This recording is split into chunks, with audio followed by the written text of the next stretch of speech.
mbokku téléspectateur ëttu ndaanaan ñu am mbégte rek di leen dalalaat ci suñu beneen numéro rek nu ngi koy defee chaque samedi rek ci waxtu bi maanaam 20h ñaar fukki waxtu ci bés bi di bésu samedi nu ngi koy defee saa su ne rek indi leen la nga xamante moom mooy divertissement maanaam wàllum musique wàllum aada wàllum cosaan lépp la ñuy yëngatu ci wàllum culture fii ci biir chaîne culturelle rek maanaam chaîne Saqafa tey nekk ëttu ndaanaan dajale waat yeneen ñaari ndaanaan ña nga xamante ni kenn dootu leen présenté ci chaîne nationale waxutuma sax chaîne internationale ñooñu muy ay ndaw yi nga xamante seen loxo dafa set wecc ñu mën bokk ak mag yi di ndaanaan yu mag ñi ci li nga xamante ni moom mooy ndab li ñooñu nag muy benn groupe boobu muy groupe Membo Mema nekk ci kàllaamay tukulóor la moom lañ ko def bu ñu ko waxee ci kàllaamay Kocc Barma rek maanaam lamba daj nekk moom mooy lépp li nga xamante ni boo ko laal da nga ko fay gis da nga ko fay fekk mooy lu existé lu dund la nga xamante ni mi ngi fii jarul sax ñu koy expliquer la doomaanu aadama yi ndax moom boo ko lambee rek da nga ko siy daj kon nekk mu ni macha allah kooku nekk du kenn ñi nga xamante ne xam nga nekk artistes yi ñoom dañuy faral di am ñaari tur ba nga xamante ne moom la leen di ngénte ak tur ba nga xamante ñoom la ñuy ngénte waat seen bopp nekk ci wàllum artiste bi rek maa ngi ànd ak SD di Samba Diallo moom te muy membre Membo Mema Samba Diallo maa ngi lay dalal ci plateau ëtt ndaanaan di la bàyyi rek nga nuyu téléspectateurs yi seetaan yi. salaamaaleykum mbokk yi ñu ngi leen di jaajëfal ñu ngi am contentement ñëw ci ëttu ndaanaan comme suñu mag yi lu muy waxee ëttu ndaanaan donc dañuy jéem a nekk ay ndaanaan quoi léegi dañuy liggéey pour nekk ay ndaanaan ngeen sinon tur bi Samba Diallo la comme ni mu waxee loolu mooy suñu tur et boo nekkee ci art bi surtout artu hip hop ci rap da ngay jël sa tur am noo ko soppi ko léegi pour wax Samba Diallo ci kaw seen day xaw a métti après ñu daggate ko ma ni ko SD donc SD rek mooy Samba Diallo quoi keneen kii di Amadou moom ñu koy wax Amda Amadou yow tam di la wax bismillah rek ci plateau ëttu ndaanaan. jërëjëf grande sœur ñu ngi lay nuyu et puis kontaan nañu loolu ci invitation bi ça nous fait vraiment plaisir. Amadou aka Amda comme Samba nu mu ko waxee rek day metti bu ñu ne Amadou ci kaw seen day metti day diis dañuy yaakaar ni sax alxuraan la mais comme que hip hop la nañu ne Amda mu nekk quelque chose de simple et puis mu nekk encore ay lettres yi nga xam ni day am lu muy signifier comme que ay artistes lañu ñu jël lu gën a simple yi tuddeeg suñu bopp pour ñeneen encore ñii di ñëw mun na roy quoi. incha allah ñii nag ñu ñooy sama ñaari invité yi rek ci biir plateau ëttu ndaanaan nu ngi koy defee chaque samedi rek du leen di indi lu bees tàq rek tegal leen ko fii rek ngeen mën ci yéen tamit bànneexu rek am ci nekk la ngeen di xamante da ngeen di si jàngante ndaxte ñoom ay rappeur lañu rappeur rek léegi rek dañuy am lu ñuy wax la nga xamante moom mooy rappeur plus mooy am na yeneen bagage yu ñu ci yokk loolu nekk tunga ne du teew ñuy nattaan ñoom ñoo koy gën a mën a faram fàccee rek Samba damay bàyyi rek nga def un petit rappel rek seen jaar-jaar foo leen tàmbalee groupe bi. waaw ok Membo Mema benn groupe jeune bu nekkoon 6e ci banlieue et door comme ñëpp parce que à l'époque par exemple ñun ñu ngi tàmbale en 2003 mais avant 2003 amoon nañu ay grands frères ñu doon def musique te temps boobu en 96 17 18 rap dafa amoon doole ci surtout boo waxee Elmina par exemple 6e donc ñu gis ay grands frères ñu koy def après ñu ni comme que ay xarit lañu ñooy foowandoo soo gisee ñeneen di def yow tamit début bi dañ si dugg hasardement nii rek dañ si dugg nii rek ndaxte tendance la woon ñëpp ñu ngi si dugg ñu dugg si et en 2003 ñu commencé yéeg ci kaw scène mooy première fois ñu yéeg ci kaw scène c'était en 2003 dafa am ay jaar-jaar yu guddi nag xëy na temps bi duñu permettre mais non am nga temps ndax am nga li ci mat 45 minutes pour émission bi macha allah donc voilà léegi noonu nañu commencé ñu nekkoon 4 personnes et 4 personnes yooyu mooy man ak Amadou mi ak rakam ku ñu bokkal ndey ak baay ak suñu beneen membre bàyyi na musique te xam nga musique dafa xaw a metti lu tax mu xaw a metti mooy da ngeen di nekk 5 ngeen di commencé ndoo mais bokkuloon ay objectif ku nekk am na lu nekk si xel quoi et yëg-yëg bi tamit xam nga mais yàlla du def dara hasard. soo gisee ñëpp ñu daañu ànd mais à un moment donné dañuy resté ñaar wala ñett mun ngeen bare soo leen di commencé ñëpp daañu si dugg mais ñu gën a gëm ni après ñoom ñooy téye loolu mooy même moment bi nga gis ñaari personnes yi parce que on était 4 et à un moment donné rakkam moom bu mbokkal ndey ak baay bàyyi dem Nouadhibou xam nga affaire yooyu moom tamit Amadou mu demoon Nouadhibou mu des man ak sama beneen membre mais tamit xam nga rek. ne loolu defar nga ba desewaat ñëw ci même moment bi. voilà léegi ci biir même moment bi nii ba léegi da ngeen di rap dafa am yeneen objectif parce que comme ni nga ko waxee groupe ngeen woon am benn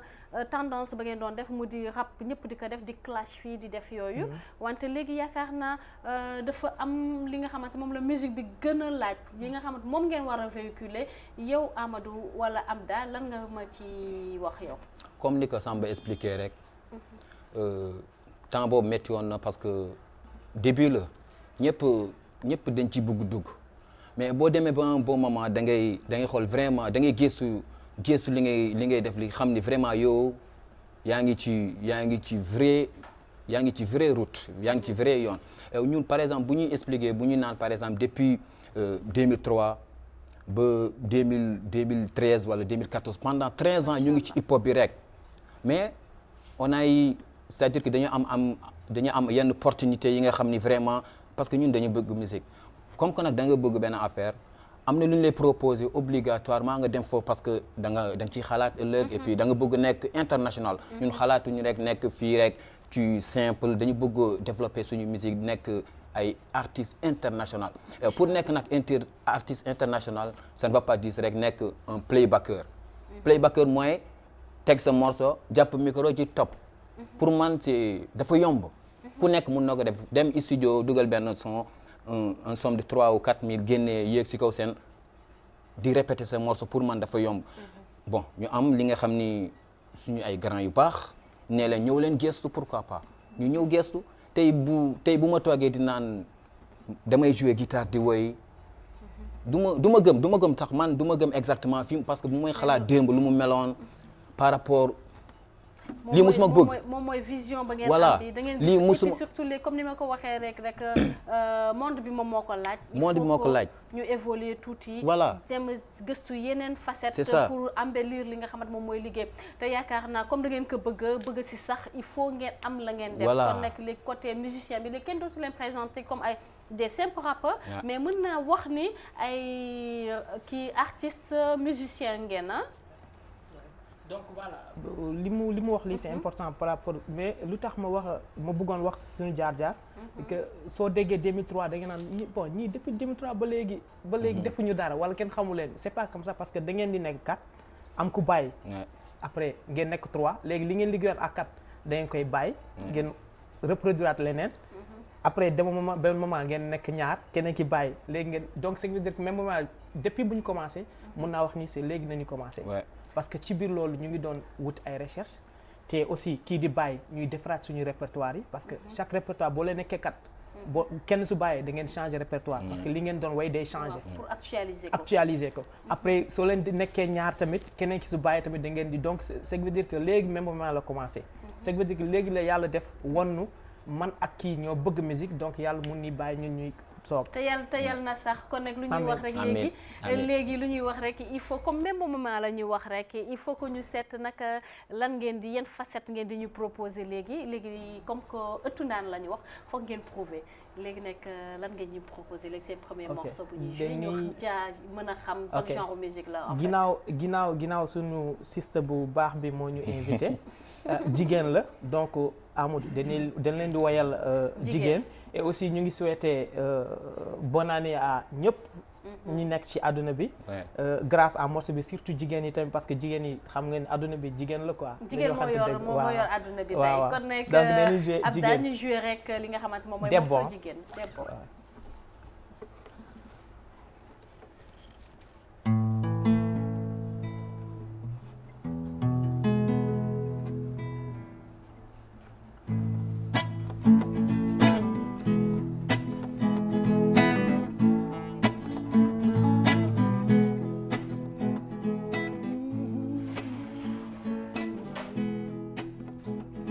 ñande fo aɗa hollami ko waɗat kam weltade ma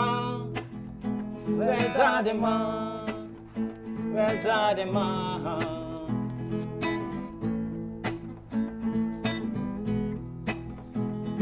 ñande fo aɗa hollami ko waɗat kam weltade ma weltade ma weltade ma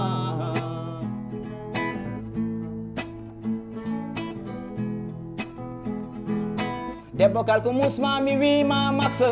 ande tinde fofto mi yahanma marché ko min waɗantoma fo mi ruttoyma merci debbo merci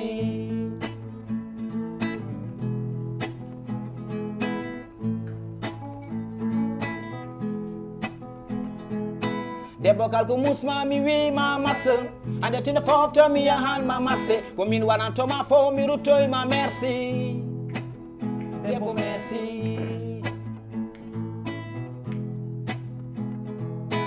gorko so timmini ɗum ko debbo nelaɗo inni debbo laaɓi tati inni gorko gotol wadde laaɓi ceer ɓe gona gotum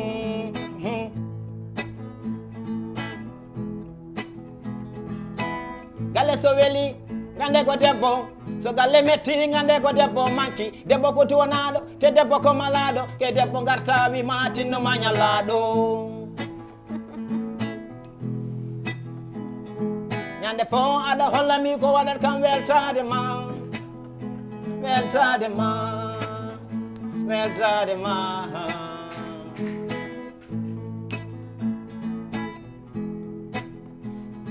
ñande fo aɗa hollami ko waɗat kam weltade ma weltade ma weltade ma teddinen debbo sabu debbo ko miñiraɗo teddinen debbo sabu debbo ko mawniraɗo teddinen debbo sabu debbo ko joom suudu teddinen debbo sabu debbo ko nene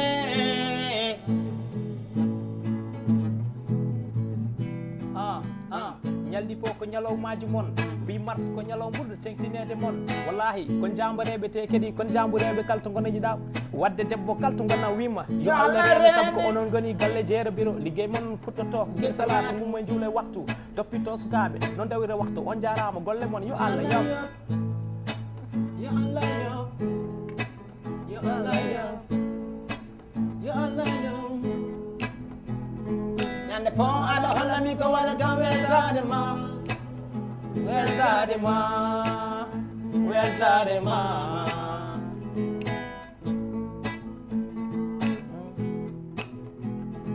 ñande fo aɗa hollami ko waɗat kam weltade ma weltade ma weltade ma tey yaakaar naa jigéen bi nga xamante ni gëmul woon boppam bu déggee chanson bi war na gëm boppam ci kàllay may alpulaar lan ko woyee mais li ñuy wax lii rek moom mooy sargal jigéen wax jigéen li nga xamante ni boo eggee ci kër gi ñoom ñoo lay bismillah ñoom ñoo lay wax toogal xaar añ ñoom ñoo moom la yàlla tudd ñetti yoon ci diine l'islam mu kon nekk du jël jigéen rek ormal ka teg ko ci kaw a kaw a kaw kaw ni ko yàlla ormal la macha allah inspiration bi nan la ñëwee ci morceau bi yéen ñaa def lay bàyyi. bon gis nga artiste ak beneen ak kudul artiste bokkuñu c'est-à-dire que artiste day chaque fois dafa war a concentré wu ci li ñuy naan inspiration lan la war a indi lan la war a bind pour lan pour ñi nga xam ni ñoom ñooy déglu mun a am exactement quelque chose de extraordinaire ñun dañuy rey suñu bopp di xalaat dañuy rey suñu bopp di bind pourquoi pas pour bégal public bi morceau debbo nag dafa nekk lu ñu yàgg bëgg jouer mais dafa amoon rek c'est-à-dire que lu ñuy naan lu jot yomb dëgg la gis nañu pas mal de morceaux et man si sama bopp dama doon toog di science di naan est-ce que un bon jour dinaa woy morceau ba gën yenn morceau yi gën sama kanam man musuma yaakaar ni dinaa woy morceau bu mel nii mais comme que ay artistes lañ mun nañ def plus waaw moom macha allah te mu am sens thème bi bind bi inspiration comme nu mu ko waxee rek bi moom yaakaar naa gën na ay junni moo wax sa macha allah. donc damay rajouter juste si Amadou moo xam inspiration ni mu ñëwee. xam nga même boobu benn groupe la mais groupe bi nga xamante ne on est trop social. donc ce qui veut dire que luy soxal askan wi moo ñu ñor loolu benn la et aussi dañoo am benn partenariat avec benn ONG du ma sauter seen tour bon benn organisation non ONG bi la mu tudd. ok AMSIMA association mauritanienne pour la protection des femmes et des enfants. dañuy lutter contre non violence faite aux femmes. et ñun ñooy seen ambassadeur. donc dañuy dem foofu gëstu ji gis franchement lan la jigéen yi di dund ci violence. ak maltraitance yi nga xamante ni dafa am. et man ñun dañoo xalaat ni jigéen ku munti doon jigéen bu munti doon mën na nekk soo ko gisee ni sa doom wala nga gisee que sa mag wala sa yaay wala sa cousine wala munti dem xam am na yenn yi mënoo ko defal quoi. loolu benn deuxièmement dañoo am beneen morceau bu ñuy lutter non violence faite aux femmes. dañ leen sagar jigéen ñi dañuy naan non parce que ñun dañuy lutter contre violence faite aux femmes dañuy bañ jigéen kenn waru ko maltraiter. et donc suñ koy woy pour ñun je pense que même su jafe bi mooy lan ñuy def ba gën ba woy li nga xamante ni nit ñi buñ ko déglulee daañu am chair de poule. donc loolu mooy gëstu gi donc sinon ñu ngi yëngu si yeneen ay kii parce que dañuy woy si handicapé yi dañuy woy donc c'est que ñun dañuy laal yëpp. thématique nañu gën basé wu. Alaaji Njaga Mbay yàlla na suuf oyof ci kawam am na lu mu waxoon mooy woy bu diglewul yeetewul ay naxaate la te bu fekkee si thématique yéen comme ni nga ko waxee léegi da ngeen di liggéey ak activistes yi di maanaam association yi ba ngeen di choisir seen thème di ko woy ci violence faite aux femmes mais am na yeneen diversité thèmes yi nga xamante ne est-ce que ngeen di ko def ak est-ce que da ngeen di làkk aussi yeneen kàllaama yi da ngeen di ci woy affaire yooyu ma bàyyi am daa waaw yeneen thématique yi ngeen di utiliser aussi. bon damay ne man pas mal de damay prononcer pas mal de langues dañ koy jéem rek man moom damay wax pulaar damay wax wolof damay wax français tuuti takkale français. français rappeur wala français artiste. français artiste. artiste démb mais pas artiste tey parce que artiste tey ñoo gën a jàng ñëpp ñoom tey mention spéciale. français artiste daal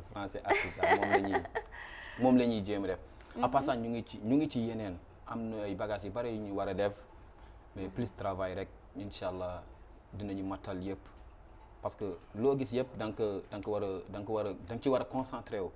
nekkul rek da ngay yeew rek un bon jour def ko non da ngay concentré wu xam exactement li ngay def li lan la. parce que ñun ci aar bi la ñuy dund. ci aar bi ngeen di dugg léegi comme léegi thème mu violence yi am na yeneen thèmes yi ngeen xamante ni est-ce que yéen a ngi ciy liggéey. bien sûr.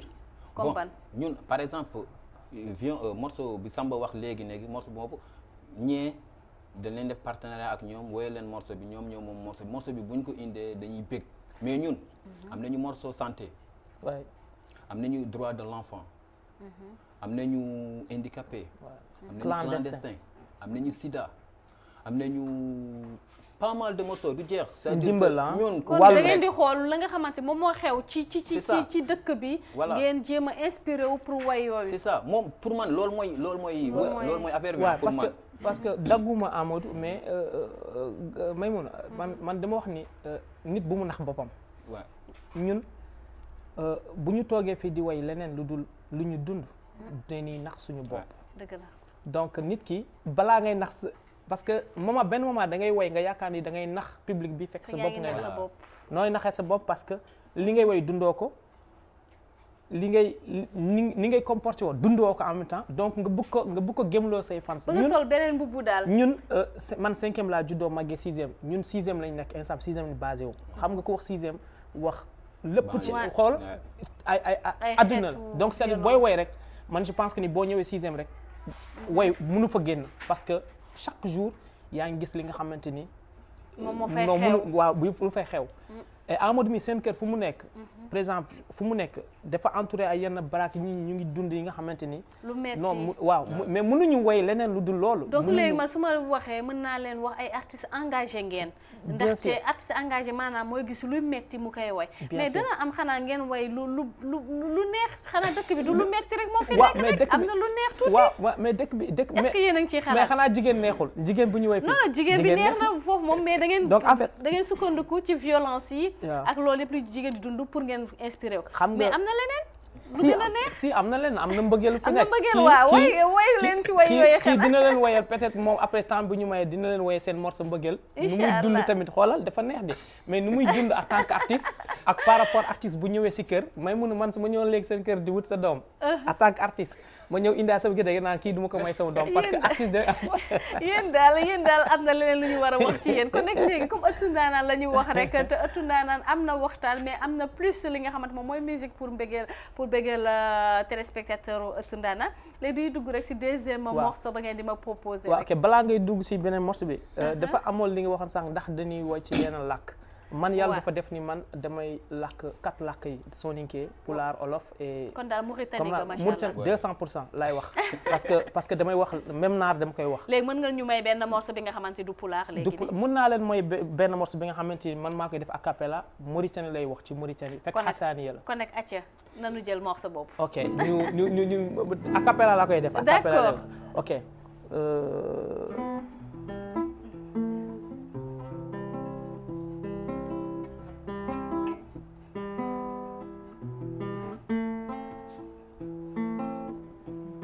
Daaru Salaam la aha موريتاني أرضي وني نبقيه يا أخي لابد نتحدث بعد مشاكل فيه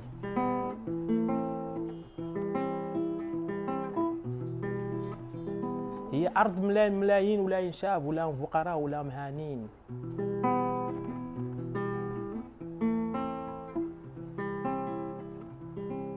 moo tax ma ni neɗɗo ko jeyɗa poɗɗa ko nangude guerew ko hen koɗa poɗɗa ko wallude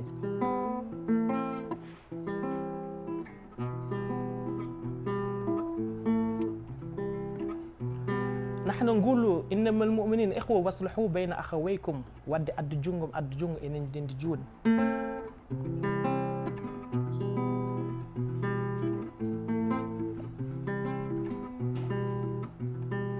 احنا نتكاتلوا مال ما يلتو يعود خويا يعطينا ايدك نضحك من عود كيف القوت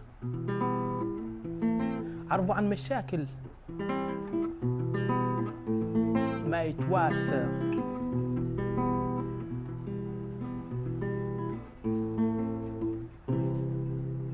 lii su ma ko dégloo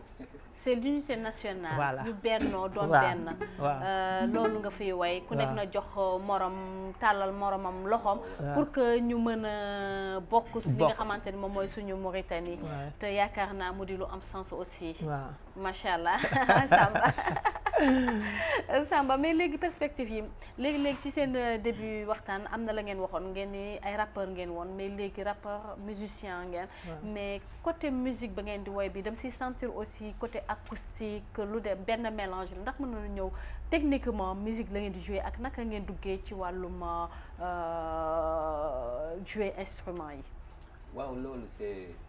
loo gis àdduna bi loo gis ci àdduna bi jàng la rek. man dama nekkoon ki nga xam ni bu may expliquer. damay naan lii man musuma xalaat un bon jour. je vais le faire ci instrument yi rek laa doon télécharger affaire beat rek affaire kang rek mais j'ai compris que du loolu rek mooy musique bi. da nga jàngaat musique yow. voilà man instant yi ba léegi nii ay taalibe lañ ñun ay taalibe lañ bu instant yi dañuy jàng dañuy gëstu parce que jàng du weesu. ok c'est juste que.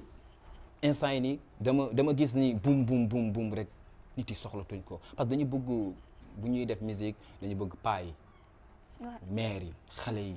ñëpp tout le monde ñëpp mën a déglu musique bi voilà ñëpp gis seen bopp pas seulement jeunes yi rek c'est-à-dire que Mauritanie yëpp la ñuy woyal comme que nag alhamdulilah jot nañu am ñi nga xam ni dañu baax jox ñu opportunité pour ñu jàng instrument man ma tànn guitare bu ma tànnee guitare peut-être moom laa bëgg et puis moom moo ma gënal. boo xasee ba mun benn affaire intéressé ci bul sonal sa bopp lu mu yàgg-yàgg da nga ci mun et puis chaque fois boo ci nekkee day am lu bees luy ñëw inspiration day ñëw avec guitare bi et n'importe quel moment en même temps encore boo ñu gisee ci kaw scène da ngay naan waaw baa du ñii laa gisoon keroog ñi acoustiquement parce que nii acoustiquement la dañuy toog jouer quelque chose de tranquillité lu yam mais man kii dafa ma doon wax ni kii Samb mi dafa ma doon wax ni yow concert ngir yàlla defal ndànk balaa ngay daanu parce que bu ma yeggee ci kaw scène damay wane man exactement damay ñëw pour voilà damay ñëw pour def spectacle am na kenn amul sama photo par exemple pour nga am sama photo ci concert c'est un problème damay wëy yëngatu dem gauche droite tout ça pour wane exactement vraiment li may woy li dama koy dund. ok d'accord. ci concert mi laa commencé jéem a changé waat ma ne xaaral ma dal tuuti. waa defal benn éducation ci seen bopp. léegi nag c'est très intéressant daan si dellu si waat ci concert yi nan la leen di taxawalee ak yëpp. wante léegi foog ngeen jouer ma beneen morceau. ok léegi morceau bi ñuy interpellé mooy titre bi nañu naan wàllu mu ala. ndimbal ku yoru. ndimbale ku yoru wàllu mu ala. ok jelatood sakko. waaw c'est-à-dire boo ko mënee rek danga ko war a def ci pulaar la lañ koy woy. d'accord incha allah. ok.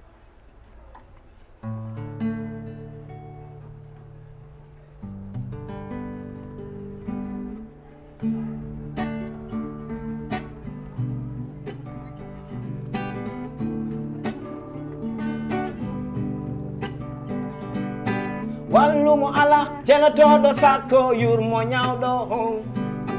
wallumo ala jelatoɗo sakko yurmo ñawɗo wallumo ala jelatoɗo sakko yurmo ñawɗo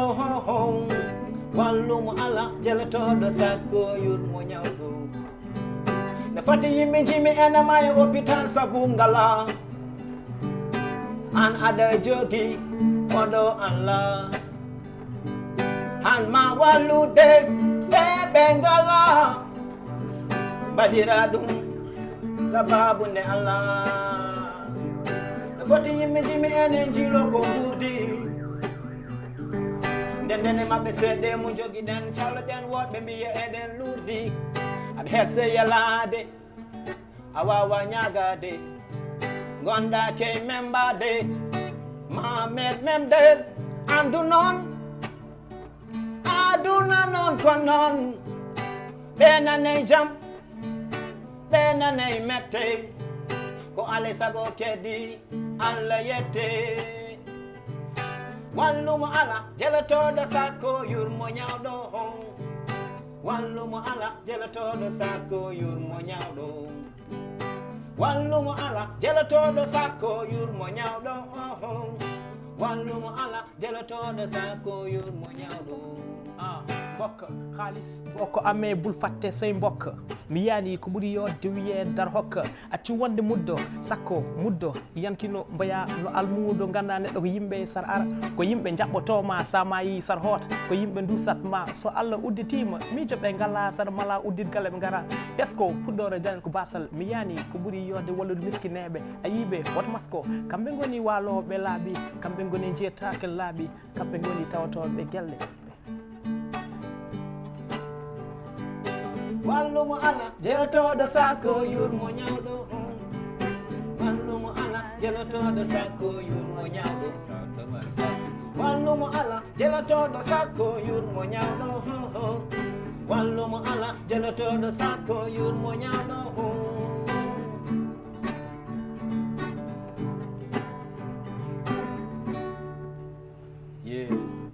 dimbali ki nga xamante ni yaa ko féete ci kaw yaa gën a am macha allah mu di thématique ba léegi rek ci biir réew mi ndaxte bu fekkee yow yaa ngi dund macha allah nu mu neexee te ku nekk sa wet amul donc nga war ko dimbale dafay am li nga xamante ni jarul sax ñu la koy wax ba tey waykat yi toog di ko way ndax àdduna bi rek moo soppeeku ndaxte démb kenn du lekk bàyyi sa dëkkandoo kenn du dem di jéebaane di def samba alaar te joxuloo say mbokk wante loolu rek lañ fi gis léegi yàlla na si yàlla musal donc di wax mu di lu am sens wante léegi duy dugg si li nga xamante moom mooy les perspectives di dugg li nga xamante moom mooy le futur comme que léegi da ngeen di jouer instrument di def ay live ndax mën naa wax léegi lan mooy wax nga léegi différence bi li nga xamante ni loolu ngeen doon def démb mu di juste playback du bagage dafa am luy manqué mais léegi lan mooy seen projet d'avenir lan ngeen di def est-ce que yéen a ngi ciy yëngu est-ce que album yaa ngi fii naka ngeen di liggéey loolu yëpp Samba. ok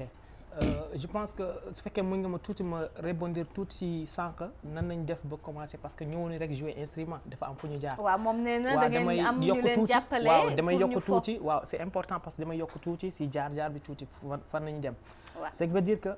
ñun ay artistes lañu rappeurs lañu woon ñu bëgg am rêve jouer ay live. ñu yàgg miser si benn groupe bu tudd Walfadjri ñu naan bëgg nañ ñuy jouer ñu. yàlla def. ñuy dem comme ni ñuy defee recherche ñuy dem ñu am Fodé ñu ñoo nekk te Fodé ku wax Fodé wax Walfadjri ñoom ñoo nekkaale ma wax ko mu ni moo dina waxtaan ak grand yi lan la ñu wax mooy Walfadjri ñoom ñëpp dañoo ni ñun ñu jouer leen rek amul sens ñëw leen ñu jàngal leen ñoom ñoo ñu jàngal. Macha Allah. Donc dañoo def benn projet Walf Academy mooy ñun mooy teacher mooy ñeneen ci la ñu génn en tant que des musiciens. dañoo ne pour ñu jouer leen rek ngeen dem après da ngeen nekk toujours dépendant mais indépendance du leen jàngal na ngeen di nappee voilà c'est important parce que ñooñu dañuy dimbalawaate et aussi ñu ngi leen di remercier de passage parce que ci fu mu munti dem ci àdduna du leen fàtte ci ginnaaw jamais parce que ku la jàngal benn alifa kooku mënoo ko fay xool ñu en tant que des rappeurs ñëw jóge géro lu tàng rek affaire yooyu mënu non taay la ñu defal leen man xaw ma woon guitare et puis maa ngi joué les guitares mais man pianiste à la base donc piano lay joué moom day joué guitare man damay taqale guitare damay joué nii rek guitare damay joué mais man pianiste la à la base ñoom ñoo ñu formé donc dañu ñëw formé ñu def ñu ay musiciens léegi nag mun naa entamer direct si lan mooy suñu par exemple lan mooy suñu projet ëllëg ci biir loolu ñu ngi leen di remercier mais encore li ngeen joué Lili yow pianiste moom guitare loolu dafay impliqué aussi yéen la ngeen di liggéey n'est-ce pas ci seen musique ok d'accord léegi nag lan mooy seen projet d'avenir yi projet d'avenir mooy képp artiste lu nekk si projet am comme sànq Amadou waxoon na que bëgg nekk ay artistes international représenter Mauritanie un peu partout am na lu mu laaj mais am na liggéey la laaj liggéey lu mooy lan ñu ngi préparer ay affaires yan affaire album ñu ngi koy préparé ci mais ñun bëgguñu wax ñu ngi préparé album fekk pare wuñu liggéey bi ba pare loolu moo tax bëgguñu prononcé wu. bañ cat topp waaw en fait moom lay liggéey quoi parce que même bu ñu doon jàng du ñu doon wone dañuy jàng. mën ngeen ma wax tuuti rek naka ngeen di préparé. c'est-à-dire léegi en tant que même boobu ma ci benn label la nekk. Walf Music Record. ñoom ñoo ñu jàngal. yore ñu xam lan moo baax si ñun en tant que des artistes. waaw ñooñu. lañ nekkal. ñu ngi xaar. non mais Samba xoolal fii ci ëttu ndaanaan la ñu nekk te fokk ñu faram-fàccee waxtaanee. mbir mi yéen a ngi liggéey. la ngeen di def li ñaaw da ngeen di liggéey pour doon yi ngeen seen but doon ay artistes internationaux yéen ñëpp incha allahu rabi yal na ko yàlla borom bi nangu te loolu la ñuy ñaan sax. ndaxte ndaw réew mi lañ te war ngeen egg fu kawe. te loolu yëpp am na la ngeen di waajal am na la ngeen di préparé yéen a ngi préparé seen album ñaata titre ngeen di préparé naka ngeen bëgg mu génne est-ce que ñoom ñu ngi ciy jàpp est-ce que da ngeen am sponsoring loolu yëpp il faut ñu xam ko et puis concert yi ngeen di pareel yi activités yi ngeen di pareel yooyu yëpp bon il faut ñu waxtaanee ko rek ok donc pour le moment ñu ngi préparé benn concert le 29 incha allahu rabbi 29 weer bi ñu nekk weer incha allah janvier 29 concert xelam dem ci ki nga xamante moom mooy waajuram bu jigéen donc di wax rek nan ko ñaanal rek te sa yaay xamal ni fépp fu mu nekk mi ngi lay gunge Samba fit am nga jom te taxaw nga rien que pour liggéey di laal lu bëri incha allahu rabbi waaw incha allah day baax même ba ma bàyyi la yow nga clôturer mu ngi yóbbaale sama xol sax ngi yóbbaale déedéet nekk bu mu ne xol plateau bi duñ koy terminer en beauté incha allahu rabbi lii sag la rek incha allahu rabbi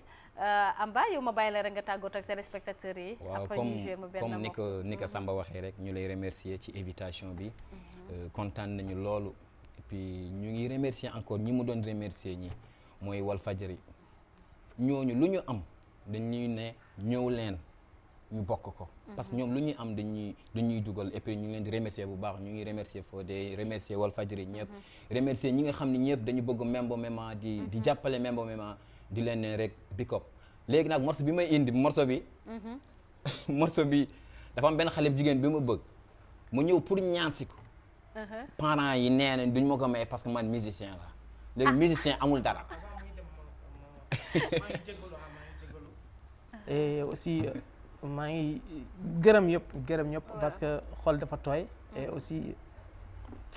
man mi sax yaa ngi tooy sama xol la yaa ngi tooy bàyyi ñu dem ñu seeti musicien bokkul ci àdduna bi léegi même bu mema man mi sama bopp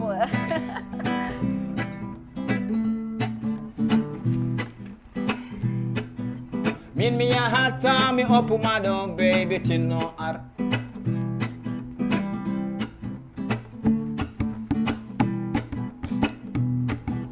min mi yahata mi oppuma ɗon baby tinno ar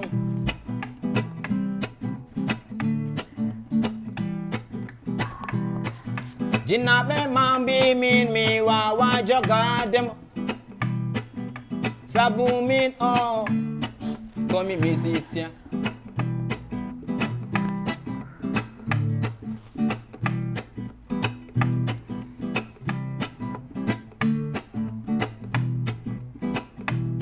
min mi faami gonɗen ke akhiru zaman a aɗate galle aɗa ñago deb nanaɓe ñohma less nana aɓe mbiya wajo holko liggotto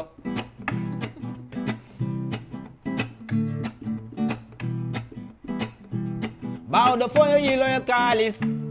rewɓe batti yeyede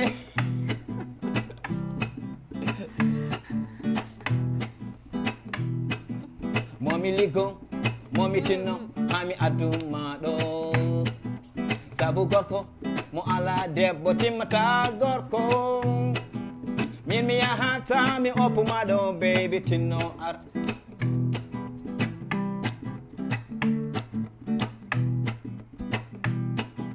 min mi yahata mi oppuma ɗo baby tinno aha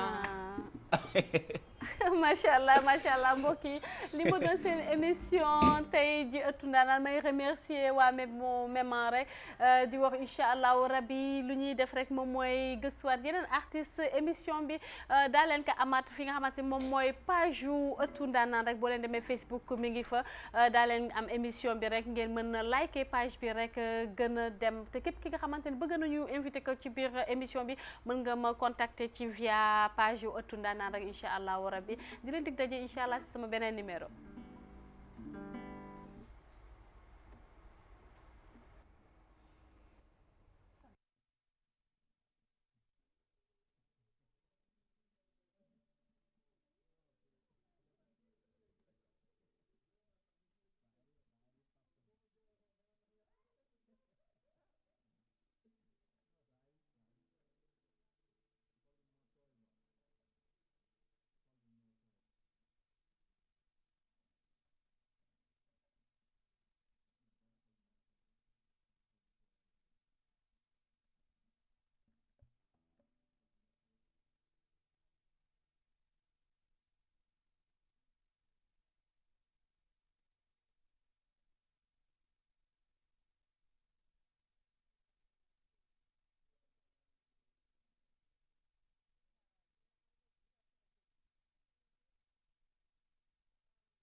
boobu lan mooy butam. concert bi bit bi mooy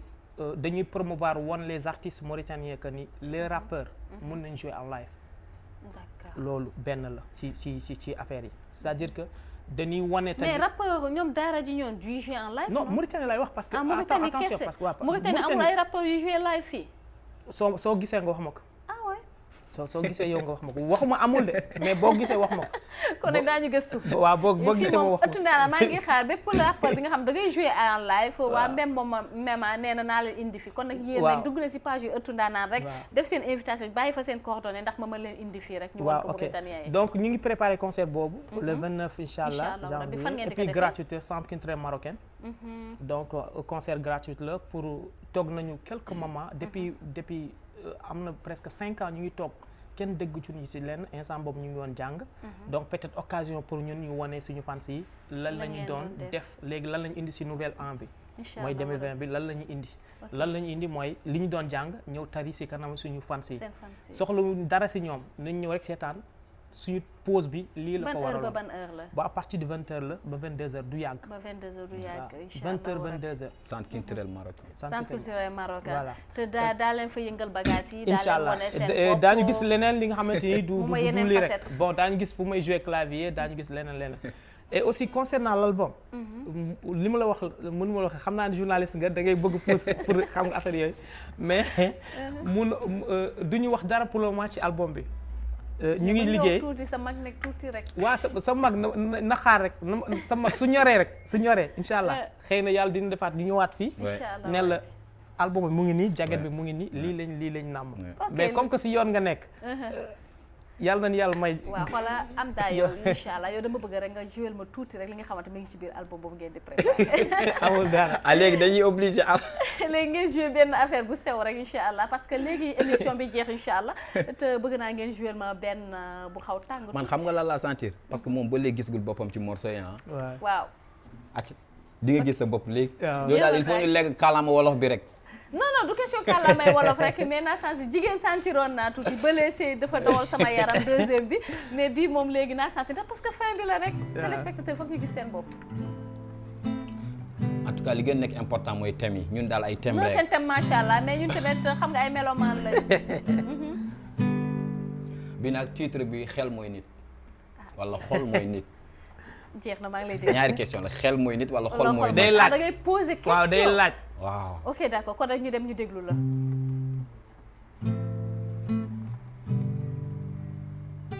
jàppal ni xel mooy nit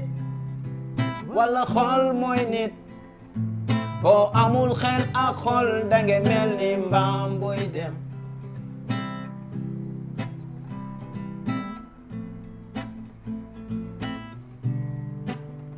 jàppal ni xel mooy nit wala xol mooy nit boo amul xel ak xol dange mel ni mbaam buy dem. nit war na maanu dey ko tagi ne dana bona li gone da bona yo hange wala yo ma ay alle hewde dol so welam joni nana mene mai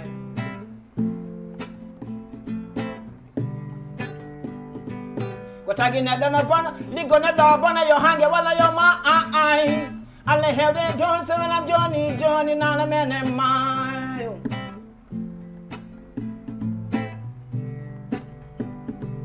ne moƴƴi eɗen jiya nowliraɓe fijoɓe ene jala wontuɓe guiƴiraɓe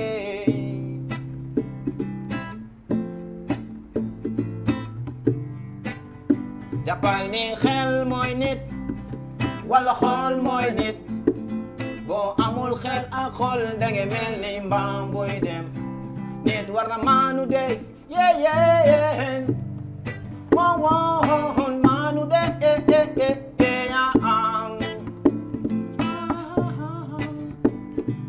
moƴƴani eɗen jiya jiduɓe yummay ɓamde to karmodira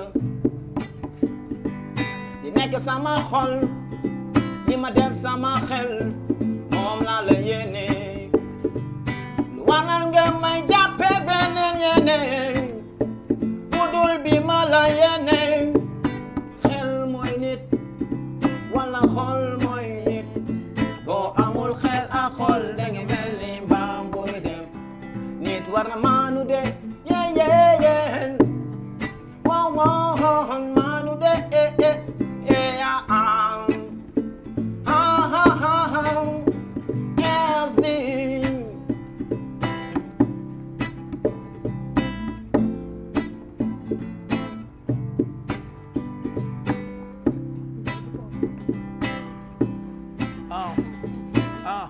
wona yaaji boy alano poɗɗen ɓerɗe cocktier to ɗum tagi en mbawa wondude kono ko Allah waɗɗon jeyɗen poɗɗon ko wallude yonti yimɓe ndent laamu wi tan ko enen jeeyi toɓen laaɓa yaalata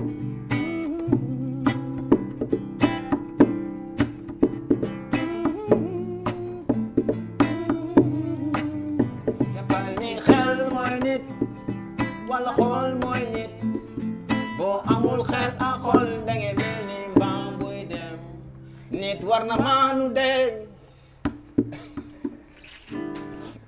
yóbbu nañ ko ñaari wujju yi nga xamante ni dañuy toog bokk ndey ak baay di foo loolu yaakaar naa si yéen góor yi la dépendre boo leen yemalee yëpp rek ñu mën ci gis suñu bopp ñu tamit macha allah mais non kenn bëggu ko tous du bois ko naa damay wujju mu dajal ay bagages bokk wërsëg la de dara bokk wërsëg loolu débat sax tey mais macha allah am na thème aussi thème la macha allah muy thème d'actualité xel wala xool ban ci yoom moom mooy nit rek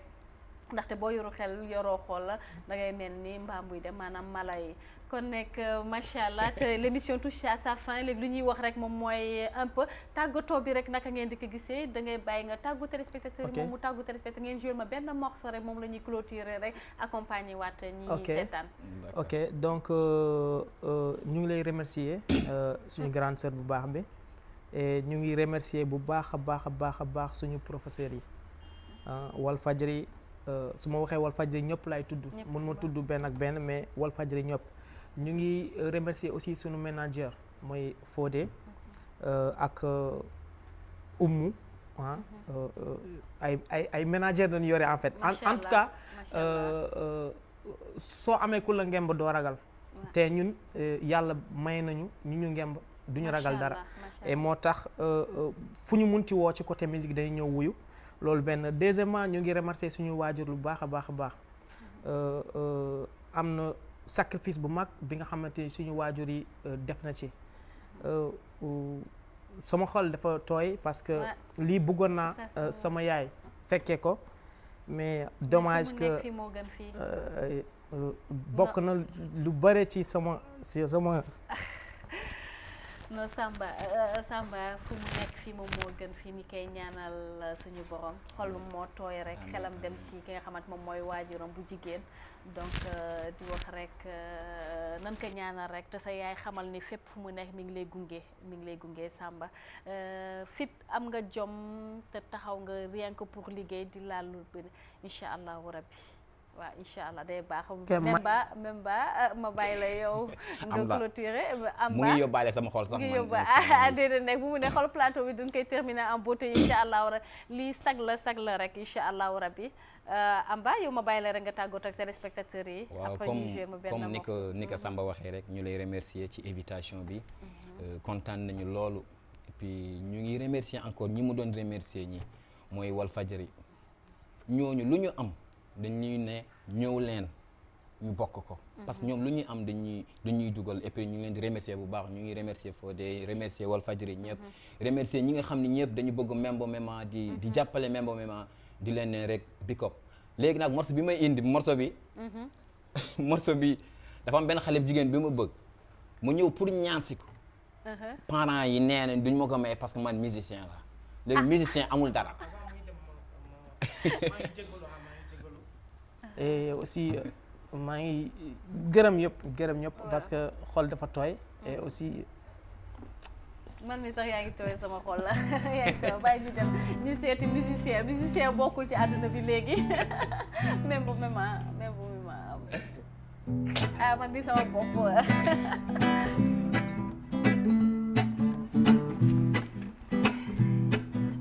min mi yahata mi oppuma ɗo baby tinno ar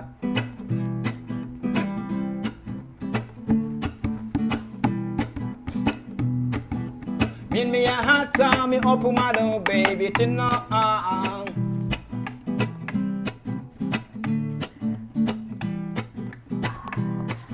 jinnaɓe ma mbi min mi wawa jogademo sabu min komi musicien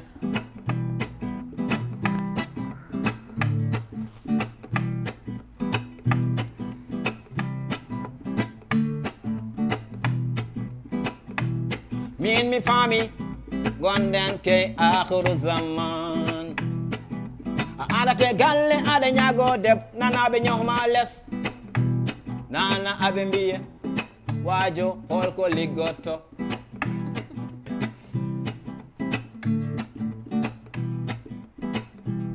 bawɗo foyo yiloyo kalis rewɓe ɓatti yeyede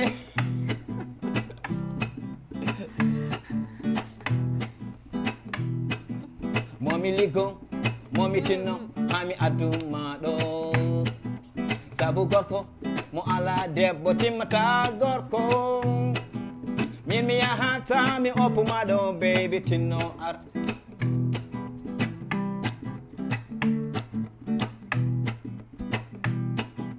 min mi yahata mi oppuma ɗo baby tinno aha macha allah mbokk yi li ma doon seen émission tey ji ëttu ndaanaan may remercier waa Méman rek di wax incha allahu rabbi lu ñuy def rek moom mooy gëstuwaat yeneen artiste émission bi daa leen ko amaat fi nga xamante moom mooy page yu ëttu ndaanaan rek boo leen demee Facebook mi ngi fa daa leen am émission bi rek ngeen mën na liker page bi rek gën a dem te képp ki nga xamante ne bëgg nañu invité ko ci biir émission bi mën nga ma contacter ci via page yu ëttu ndaanaan rek incha allahu rabbi di leen dig daje incha allah si sama beneen numéro.